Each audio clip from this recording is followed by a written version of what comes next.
Hello, and welcome to NextGen Apologetics. Today we're talking about Leviticus 18:22. Leviticus 18:22 and why it is not a mistranslation. So, what is Leviticus 18:22? You've probably heard it before or read it. If not, it says, "You shall not lie with a male as with a woman, it is an abomination." And we're talking about Leviticus 18:22 specifically also because it is June and it is Pride Month. And this is one of the most hotly debated verses in the Bible. Because if you read Leviticus 18:22, it reads as a condemnation of homosexuality. You shall not lie, which means also sleep, engage in sexual activity with a man as you would a woman. It is an abomination. So on the surface, it reads as a swift condemnation of homosexuality. It would appear that the Bible's saying, no, this is not right. Don't engage in these things. But there are some, mostly same-sex affirming Christians, who say that this is a mistranslation. That no, it actually shouldn't say, don't lie with a male as you would a woman, but it should read, you shall not lie with a child or boy as you would a woman. And therefore, the same-sex affirming Christians argue, this verse is not condemning homosexuality, but it's condemning a different type of sexual activity. So what does the debate center around? It centers around this word zakar. So the Bible says, you shall not lie with a zakar, as you would a woman. And the debate over this word is that its direct translation is male. Its direct translation is simply male. And so what the argument goes from the same-sex affirming Christians is that the Bible doesn't say you shall not lie with a man. It just says you shall not lie with a male. And so that it could mean male child. That's how the argument goes. We're saying, well, it's possible that it could be referring to male child. And so that's the word in debate, zakar. And well, as we'll see, first, if we're looking at how zakar is translated in the Bible, overwhelmingly, it is not child. Overwhelmingly. If we just simply go here, right? Just look at some of the stats listed. King James, look at how it translates zakar. Child is only 4 times versus, I'm trying to do quick math, like 77 times. So 77 times it's not child, as in male child, and 4 times it is. And New American Standard Bible, if you look, oh, I can't do quick math, but it's 2 to 79. 82 if you include this like intimately with an asterisk. But so overwhelmingly, if we're going for pure odds, if we're just going to say statistically, what is it probably? Is it child or is it like man? Well, it seems statistically that child is not, odds are not in the favor of it being interpreted as child. Because what else do we see? That there are no context clues in the verse to suggest that child is the proper interpretation. There's no context clues. I'll give an example. This, as we see Leviticus 12:2, is one place in which zakar is translated as male child.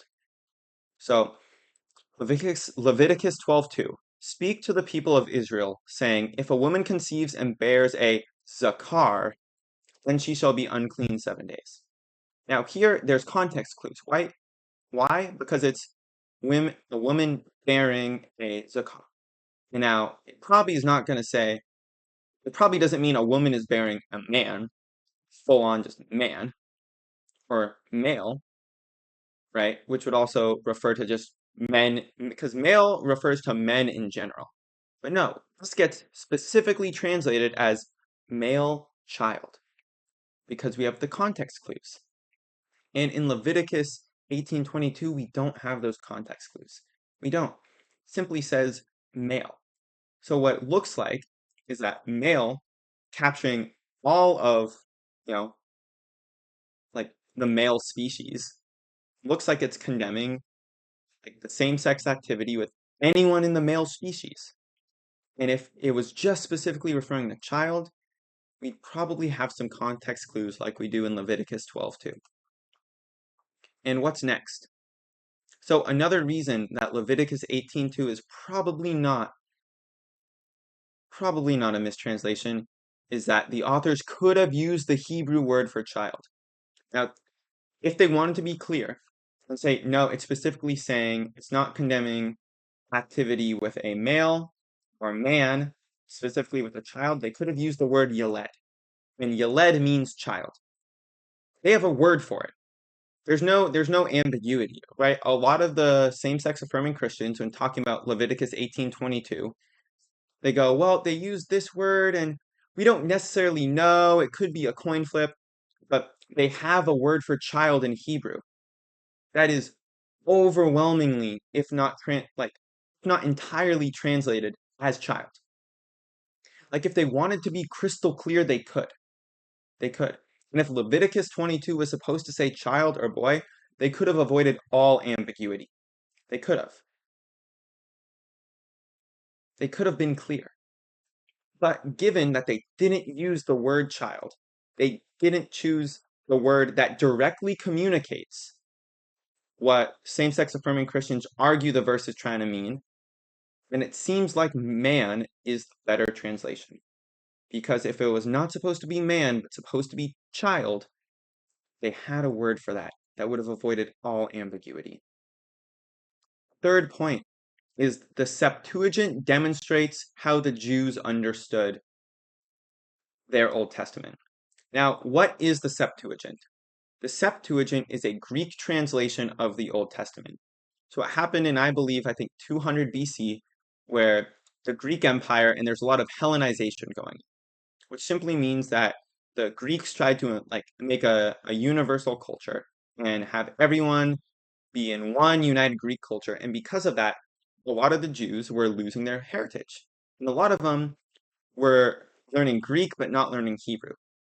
So a lot of people got together and they said, man, at some point, everyone's going to know Greek, nobody's going to know Hebrew, and we're not going to be able to read our scriptures. And so what they did is they got together and took the Old Testament from Hebrew and they translated it into Greek to preserve it for the future generations.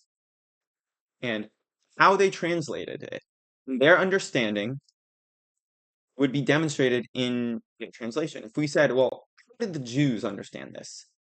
We should look at how they translated it. Because a lot of times people say that Greek is a much clearer and plainer language than Hebrew. So that is exactly what we see. So let's look at how the Septuagint translates Leviticus 18:22.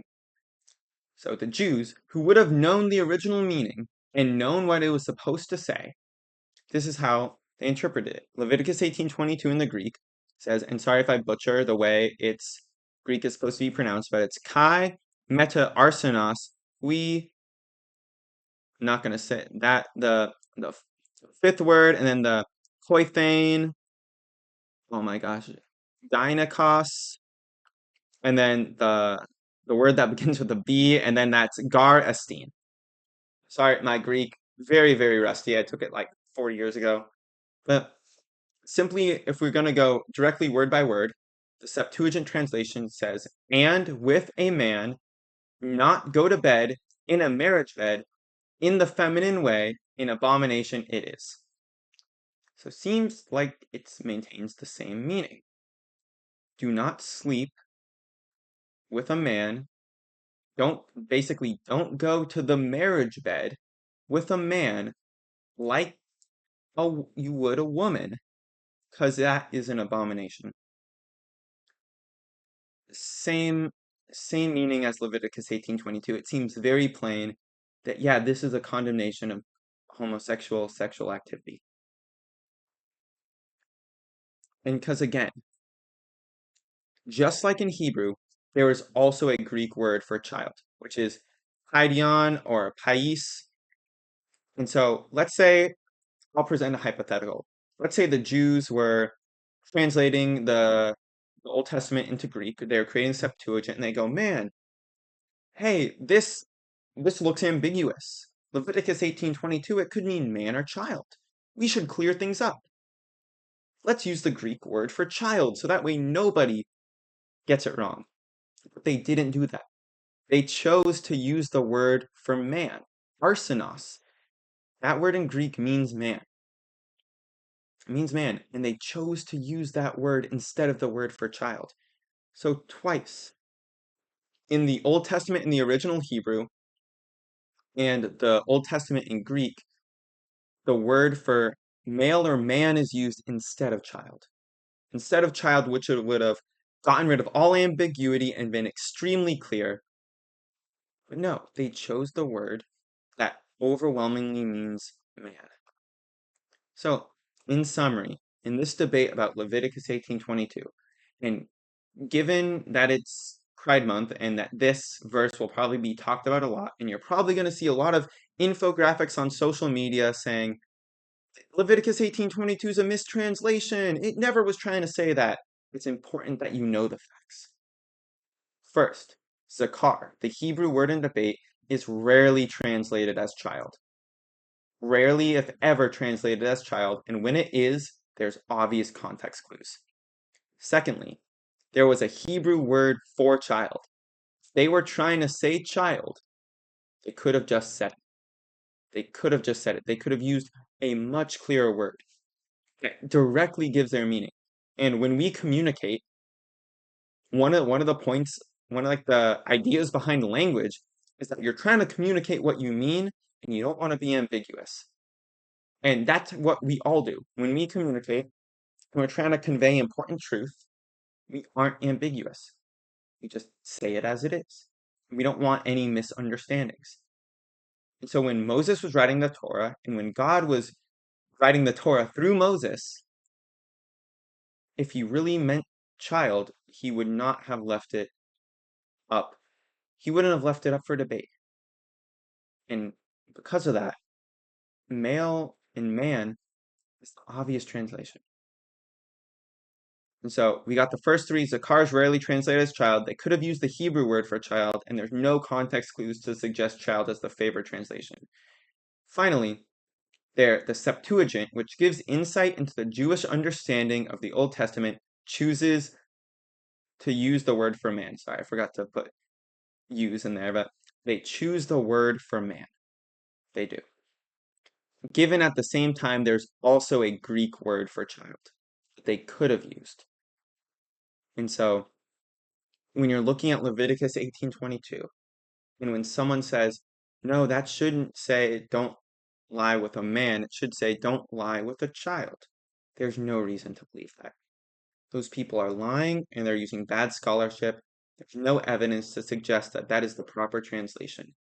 There's none. So hopefully this helps, sheds light on the debate about Leviticus 18:22 and why it is not a mistranslation. It's not, there's no chance. It's not one of those issues that's up for debate, like other theology issues where interpretation goes either way. No, the Bible's clear. If you go to the original languages are very clear as well. Thanks for watching, and I'll see you guys next time.